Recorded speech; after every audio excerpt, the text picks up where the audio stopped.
Today's social media segment is brought to you by Terrebonne General Health System. Your health is our legacy. Rouse's, you're either local or you're not. Buick, the craft of modern luxury. St. Martin and Bork, know your rights.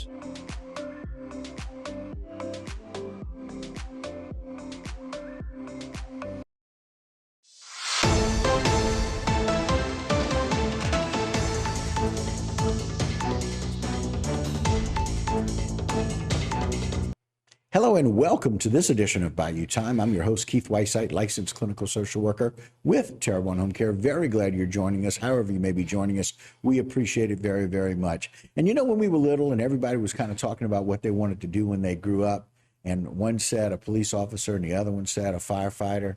Well, I'm always very glad that we've got lots of those firefighters in our area. We need more, but I can tell you they make a huge difference in our community every day. Very glad to have two of them with me today. Welcome back to the program. Chief Corey Henry. Chief, thanks for joining us. We appreciate it. All right. And his inspector, Raymond McGuire. Raymond, thanks for joining us today. Thanks for having me. All right. We appreciate it. I know one of those things is that we always appreciate our firemen. So thank you very, very much for the hard work that you do every day.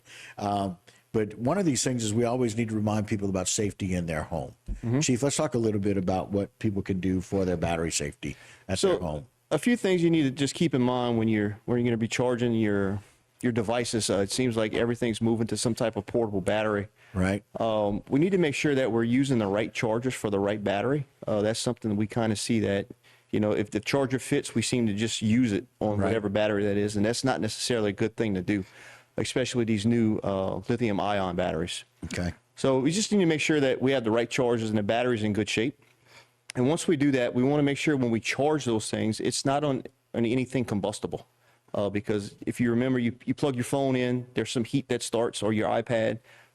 People have bad habits of charging it on their bed, underneath their pillows. Mm-hmm. And if something goes wrong with that, it can start a fire. So we want to make sure we put it on a non-combustible surface. The e-bikes and the e-scooters that you're seeing, we haven't had any locally lately, but they're around the country. They're responsible for some fires. Okay. So when you charge those, you want to make sure you charge them outside your house and away from anything that's combustible. Okay. And your Tesla as well. Yes. Make sure you do that. Yes, outside. that includes your car. Yeah. Well, I mean, you know, we think about that, but imagine how far we've come. If somebody would have said 30 years ago that we would have all of these things that can be recharged, I think we'd have probably argued with them. But again, it's one of those things where I think, and I'll give you just a great example, over visiting family this weekend in Dallas, and my brother's got a certain port for his iPhone, a different port on mom and dad's iPhones, and then the rest of the family had another port. And everybody kept trying to use the same station. Mm-hmm. And so I just told my brother, can we label them? Can we just label which ones are which so that people are not plugging into the wrong item? We had one that was plugged in just to the wrong port overnight. Right. And that could have caused a fire. It sure could have. You know, and so just one of those things, just be mindful of that. Be aware of that. Everybody's got all of their different devices. In fact, I can tell you, I stayed with one device, an iPad. I could have changed out. I stayed with it because it was the same port as my phone. Mm-hmm. And I got one that I can just rotate those with. And so it's just one of those things that people don't always think about where they're doing that. There need to be kind of a strategic station to be able to do that. Yes. As it relates to fires, one of those things can become combustible, and especially if it's on something that can ignite very quickly, those fires, they can go from a small fire to a large fire very quickly, correct? Yes. So the inspector has a little bit of knowledge of that. Yeah, so it gonna release toxic gases when it get hot and all that. So if it does catch on fire, we want to use copious amounts of water. Just pouring water on Drown it. Drown it, and normally that helps. Okay, very good. And again, you can often sometimes smell that, right? Yes. You can feel like there's something that's not right. So there's a smell. If it smells different, you want to stop using it. If it's leaking, if it changed shapes or colors on there, you want to stop using that battery and get another one. Okay. So you stop doing that too. Always important to be able to do. Okay, very good. So tell me how many years you've been with the fire department? 23 years. 23 years. I've been inspecting for 2. Inspecting for 2 years and 23 years. Chief, how about yourself? 23 years. 20. Wow, the golden number is 23.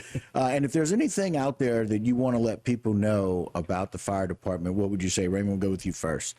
But the fire department it's a family. I love it. Right.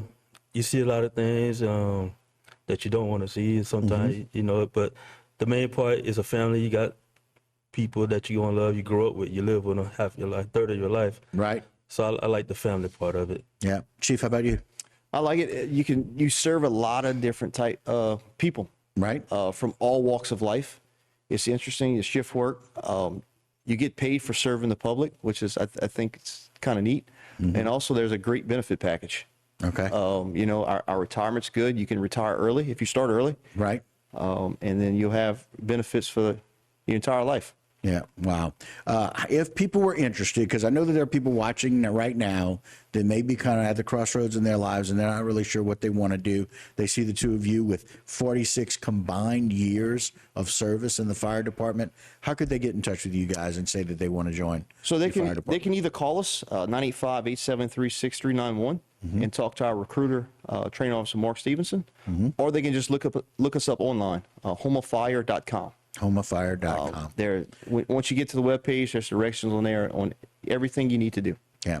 Well, I will tell you, I'm fortunate that every year I get to spend some time with you guys. We get to talk about some new concepts and ideas during orientation and training that we get to do. And I will tell you, it is a family there. Everybody's kind of got some unique roles. We know who cooks the best at the fire department. We know who's going to get picked on the most over at the fire department. But the biggest thing is that you guys do it together and you do it with great efficiency. And I will tell you, our fire departments here in our area really know how to take care of our community. You guys do it. You do it well. And these service announcements, these public service announcements make a difference as well.